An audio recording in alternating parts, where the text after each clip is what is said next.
दोस्तों, मेरा नाम है कुमकुम बिनवाल। देश का शायद ही कोई राज्य होगा जहां कॉन्ट्रैक्ट में भर्तियां नहीं होती हैं। पहले जल्दबाजी में कम सैलरी में अलग अलग विभागों में सरकार कॉन्ट्रैक्ट में भर्तियां करती है, फिर सालों तक वो कर्मचारी उसी सैलरी पर काम करते रहते हैं, उनकी नौकरी भी पक्की नहीं होती है। ठेके पर सरकारी भर्तियों में बड़ा शोषण, इससे ज्यादा बुरा और कुछ नहीं हो सकता। हिंदी पट्टी के ऐसे कई राज्य हैं जहां ऐसे कर्मचारियों के आंदोलन की खबरें आती रहती हैं, खासकर चुनाव के वक्त। लेकिन इन सब के बीच एक राज्य के मुख्यमंत्री ने एक ऐसा फैसला लिया है जो तमाम राज्यों के मुख्यमंत्रियों के लिए एक मिसाल है। दोस्तों, ओडिशा के मुख्यमंत्री नवीन पटनायक ने दिवाली से पहले अपने राज्य के कॉन्ट्रैक्ट के कर्मचारियों को गिफ्ट देते हुए 57,000 कॉन्ट्रैक्ट पे काम करने वाले कर्मचारियों को परमानेंट करने का ऐलान कर दिया। और सुनिए, नवीन पटनायक ने ऐलान किया है कि ओडिशा में अब ठेके पे कोई भर्ती कभी नहीं होगी। दोस्तों, ये फैसला ओडिशा सरकार पर 1,300 करोड़ रुपए का एक्स्ट्रा बोझ लगाएगा। फिर भी सीएम ने यह फैसला लिया, जो कि ऐतिहासिक है। नवीन पटनायक दोस्तों देश के उन कुछ चुनिंदा मुख्यमंत्रियों में से हैं जिनके ना तो आपने कभी अखबारों में बड़े बड़े एड्स देखे होंगे, ना ही टीवी में उनके लंबे चौड़े भाषण आपने देखे होंगे, क्योंकि वो विज्ञापनों पे पैसा नहीं खर्च करते।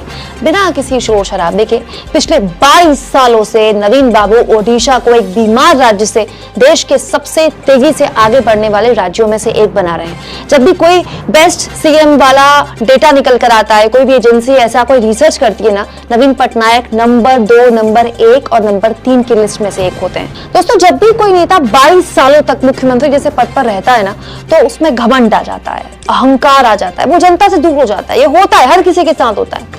लेकिन नवीन पटनायक ने ऐसे किसी अवगुण को खुद को छूने भी नहीं दिया।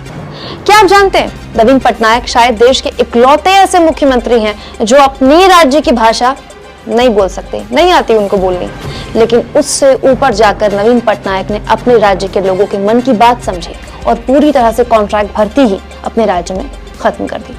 दोस्तों, ज्यादा पुरानी बात नहीं है जब प्रधानमंत्री नरेंद्र मोदी ओडिशा गए और नवीन पटनायक सरकार से बात की और कहा कि एक चक्रवाती तूफान आने वाला था ओडिशा, उसको लेकर बातचीत हुई पीएम मोदी और सीएम नवीन पटनायक की।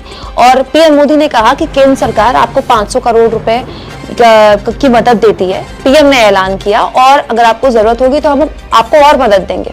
जानते हैं जवाब में सीएम नवीन पटनायक ने क्या कहा पीएम मोदी को? नवीन पटनायक ने प्रधानमंत्री का धन्यवाद किया और कहा कि ओडिशा को आर्थिक सहायता की जरूरत नहीं है, होगी तो मांग लेंगे। दोस्तों, अपने राज्य में कॉन्ट्रैक्ट पर काम करने वाले कर्मचारियों को जितना पैसा खर्च करके नवीन पटनायक ने नियमित किया है ना, उतना तो हिंदी पट्टी वाले राज्यों की सरकारें अपने प्रचार में चैनलों और अखबारों में बांट देती है। इन सब के आगे नवीन पटनायक एक मिसाल है, जिन्होंने बस अपने फैसलों के बूते 22 साल तक सीएम रहने के बावजूद अपनी लोकप्रियता बनाए रखी।